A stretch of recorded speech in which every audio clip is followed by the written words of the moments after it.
بسم اللہ الرحمن الرحیم۔ السلام علیکم ناظرین، میں طارق اسماعیل ساگر آپ کی خدمت میں کچھ اہم گزارشات کے ساتھ۔ ناظرین کرام، یہ بات اب ثابت ہو چکی ہے کہ قیام پاکستان کے بعد جو ہم نے کچھ فیصلے خارجہ پالیسی کے حوالے سے کیے تھے، ان کے نقصانات ہمیں اٹھانے پڑ رہے ہیں۔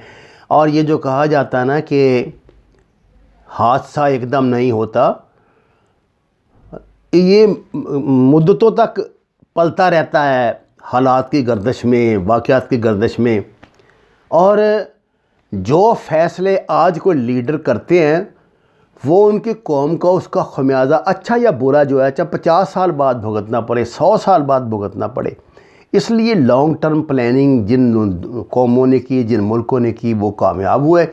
اور جو صرف ایک دن کے لیے زندہ رہتے ہیں، ہفتے کے لیے یا 2 سال کے لیے یا 3 سال کے لیے، ان کی پالیسیاں پھر ایسی رہتی ہے۔ کہا جاتا ہے ایک زمانے میں پاکستان کے جو 5 سالہ منصوبے ہوتے تھے ان سے دنیا استفادہ کرتی تھی۔ کہا جاتا ہے کہ جاپان اور یورپ اور جاپان اور کوریا ان ممالک میں شامل ہیں جنہوں نے پاکستانی 5 سالہ منصوبوں سے استفادہ کیا۔ یقیناً یہ بات صحیح ہوگی۔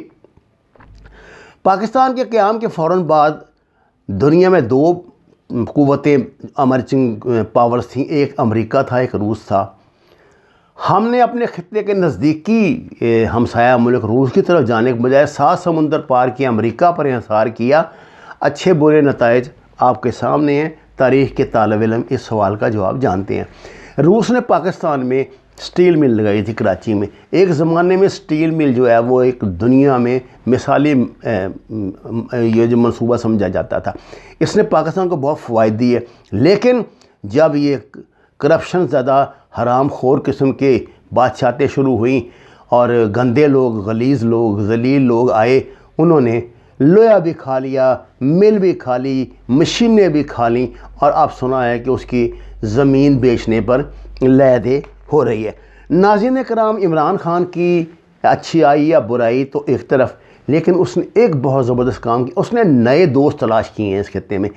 اس نے چین پر مکمل انحصار کیا ہے۔ اس نے بجائے وہ پہلے والی منافقانہ پالیسی کے کہ امریکہ اور چین دونوں کو ساتھ لے کے چلو اور کسی سے کوئی فائدہ نہ ہو، اس نے اس کے بجائے اس نے چین پہ بھرپور انحصار کیا ہے۔ اور اس کے ساتھ ہی نئے دوست روس کا اضافہ ہوا ہے۔ میں سمجھتا ہوں اگر عمران خان سے کوئی کارنامہ خارجہ سطح پہ پاکستان کی ہوا ہے تو روس کے ساتھ دوستی ہے۔ آپ کو پتہ ہے پچھلے دنوں روسی کمانڈوز یہاں ٹریننگ کے لیے آئے ہوئے تھے۔ اس سے پہلے بھی جو 2 3 5 10 کانفرنسیں ہوئی، اس میں کھل کر پیوٹن نے پاکستان کی حمایت کی ہے۔ پیوٹن پاکستان کے ساتھ اپنے تعلقات اور ترکی کے ساتھ تعلقات کی بنیاد پر جو نیا یہ گروپ مرج ہو رہا ہے، روس نے آذربائیجان میں ناراض کیا اس کو، اپنے ہمسائے کو، اپنے قریبی دوست کو، اور آذربائیجان کی حمایت میں اس نے فیصلہ جو ہے کروایا۔ ناظرین کرام، تازہ ترین اطلاعات کے مطابق نئی روس اور پاکستان کے درمیان 1122 kilometre high pressure RLNG pipe line جو کراچی پورٹ قاسم سے قصور تک، جو یہ ہمارا پنجاب میں قصور ہے، تک ڈالی جائے گی، اس پر بچھانے کا منصوبہ طے پا گیا ہے۔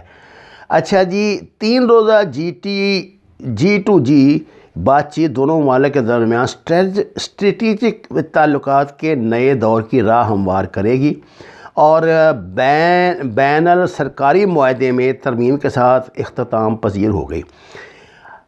قبل ازیں آپ کو پتہ ہے کہ دونوں جو فریقین ہیں، انہوں نے 2015 میں، پاکستان نے 2015 میں 2 حکومتوں کے درمیان، جیسے بین سرکار کہتے ہیں کہ IGA کہتے ہیں، معاہدے پہ دستخط کیے تھے، جب روس 100% مالی اعانت کے ساتھ یہ منصوبہ تشکیل دے رہا تھا۔ یہ کارنامے ہیں نا ہمارے سابق حکمرانوں کے۔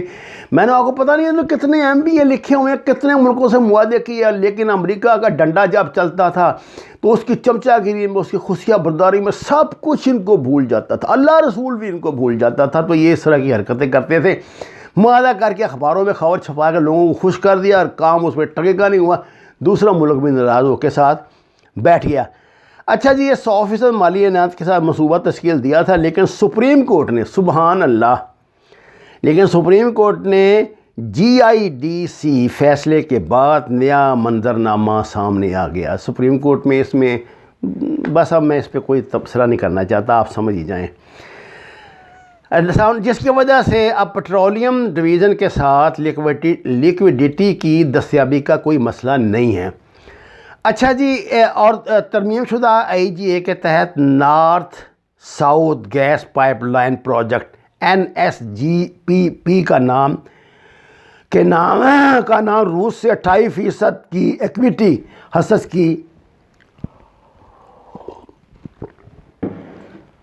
حصص کے ساتھ Pakistan stream gas pipeline project PSGP رکھ دیا گیا. معاف کیجئے, ذرا گلے کا مسئلہ ایسا بنا ہوا ہے. تینوں جو مذاکرات کے جو شرکاء تھے, ان میں نا بہت اہم کوئی لوگ شامل تھے جن کے میں نام آپ کو بتاتا ہوں, اور آپ کو پتہ لگے گا کہ عمران خان نے جو فوج بھرتی کی ہوئی ہے نا, یہ کبھی کبھی کام بھی آ جاتی ہے. بہرحال یہ لوگ اپنے کام کے ماہر ہیں. روس نے پاکستان کے پیش کردہ 49% حصص کو ایکویٹی میں رکھنا قبول نہیں کیا, لیکن اپنی ایکویٹی 26% رکھنے کا فیصلہ کیا ہے.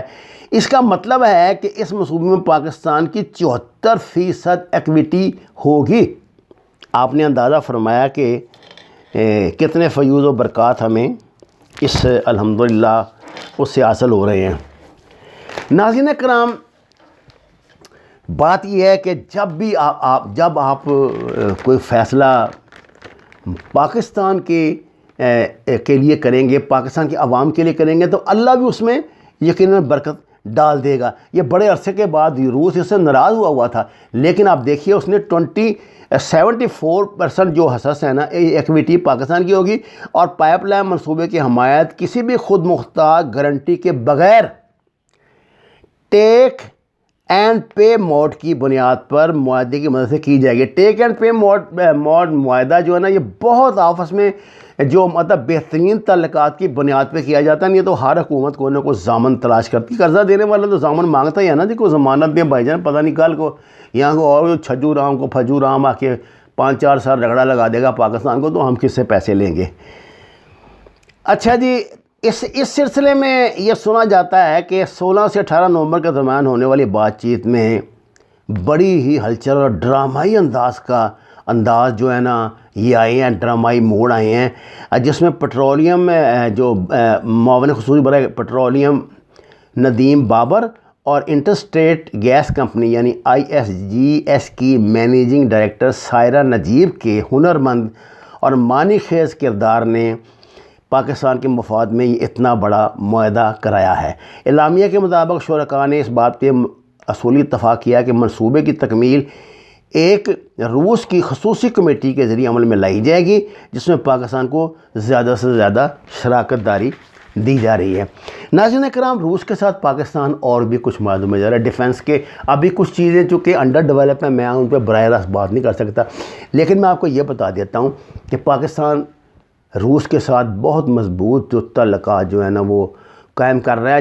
جو تعلقات کو یہ یہ میزائل ٹینکوں توپوں کی خریداری اور اس کے نہیں ہیں, یہ تو ہم نے ظاہر غریب ملک ہیں اور ہم پہ مسلط ہے یہ ہیگمنی ایک انڈیا کی, تو ہمیں اسلحہ تو خریدنے دنیا سے پڑتا ہے, تو روس سے بھی لیں گے.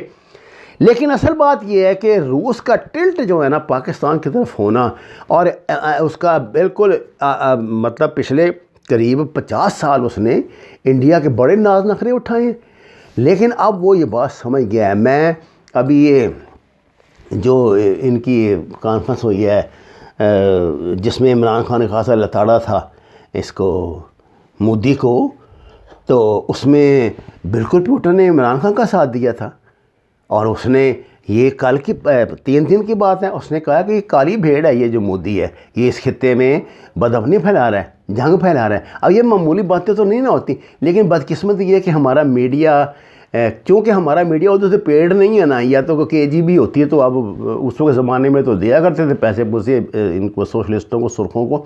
اب تو KGB رہی نہیں, تو اب نئی کوئی سلسلہ بنے ان کا مسکینوں کا, تو یہ کچھ آگے آپ سے بات کریں نا, تو انہوں نے تو بات وہی کرنی ہے نا جو ان کو ایجنڈا ملتا ہے, جہاں سے ان کو جو اصل تنخواہ جہاں سے ملتی ہے, اور جہاں سے یہ ایک جہاں سے ان کی غیر مناسب ضرورتیں پوری ہوتی ہیں,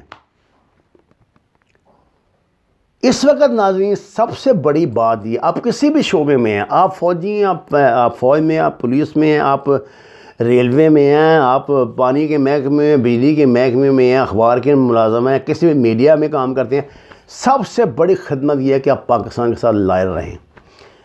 اپنی ڈیوٹی کے ساتھ تو لائل ہر بندہ ہوتا ہی ہے، ملک کے ساتھ لائل رہیں۔ اس ملک جہاں ہم نے بسنا ہے، جہاں ہم نے اپنی نسلوں کو بسانا ہے، اور جس کو اللہ تعالیٰ نے نبی صلی اللہ علیہ وسلم کی حدیث کے مطابق، جس سے اللہ نے ایک بڑا کام لینا ہے، جہاں سے جو قافلے احادیث کے مطابق اٹھیں گے وہ دجالیت کا قلع کما کریں گے۔ وما علینا الا البلاغ المبین۔ ناظرین کرام، قرآن اور نماز کو ترجمے کے ساتھ جانیے، ہمارے چینل کو سبسکرائب کریں، لائکس دیں، اور سچ کے سفر میں ہمارا ساتھ دیں۔ آپ کا بہت شکریہ۔